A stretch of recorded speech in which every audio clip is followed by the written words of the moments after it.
Bubukas siya ng alkansya kasi nga pambayad niya doon sa binax namin kanina sa mga pinabox niya, pinakargo niya. Ngayon yung alkansya niya, bubuksan niya para pambayad. Magkano kaya nga aabutin yan? 20. 20. 20. Parang ayaw naman magpabukas niyan. Yun ang ginagawa. Bilang, buksan ko ng malaki. 20,000. Okay, may 20 siya.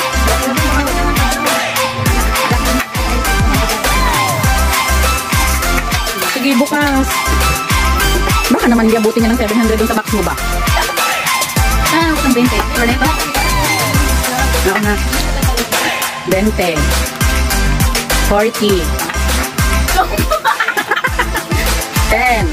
Tingnan nyo yung ano yung $10. Yung $10 namin dito, ano rin to eh. Parang katulad ng 1,000 natin sa Pilipinas. Pero dito kasi hindi siya mahigpit na kahit na lukot-lukutin mo wala. Oo, kahit ilabhan mo yan.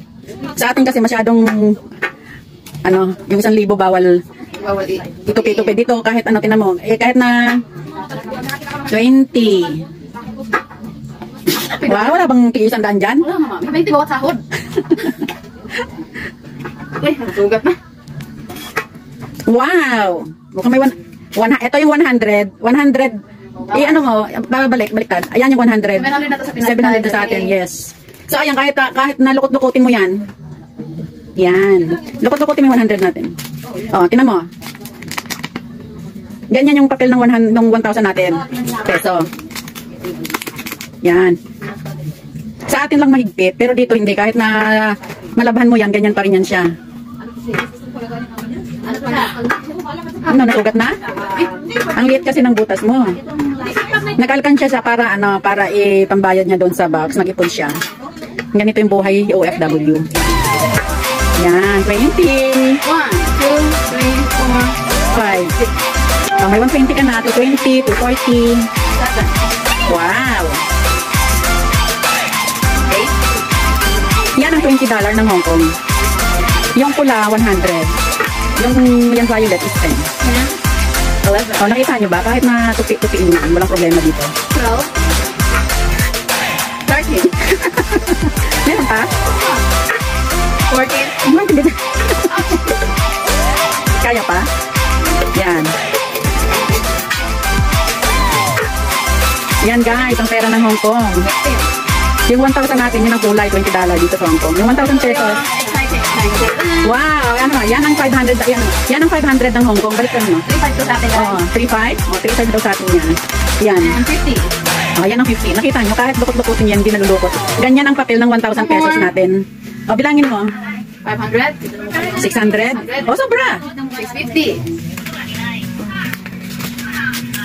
700. 720. Ilang buwan mo yan inipon? Mga 8 months. 8 months? Yan ang naipon mo? Babainti lang, ma'am na 5, 6. Pag malala O, sobra-sobra na yan pambayad mo ng box. 670, 680, 690, 700, 20, 40, 60, 760, 780, 800. Baka bayad pa kay mami. 820, 840, woo! 860. Kaya sana dyan sa atin. Oh. 900. Wow! Congrats! 940, 960, 980, 1,000! Congrats! Naka 1,000 ka. Philippine money. Magkano yan sa Pilipinas? 7,000. So, yan ang naipon niya. So, 690 yung bayad natin kay ano? Kay Mabel. Sa box mo. Yan.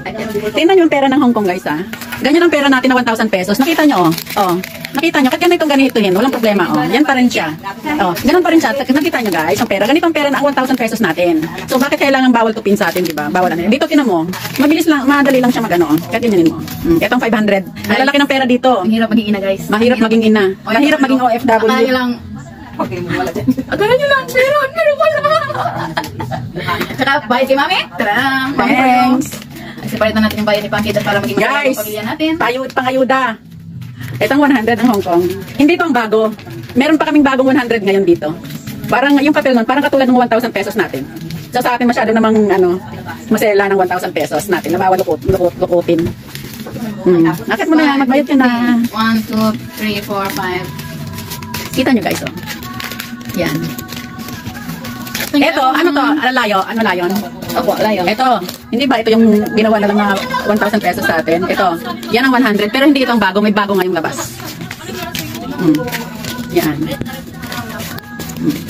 Mahirap maging ina guys, ikaw talaga sobrang tipid. Kala nyo lang, pinakain lang namin pagkali of tuyo lang guys. Alam nyo lang, para lang may padala. Para akala lang marami mayaman yung FW. Nagpa-part-time pa to pag linggo. Pero hindi nyo alam. Kaya guys, thank you for watching. Please subscribe. Yes, bye! Bye!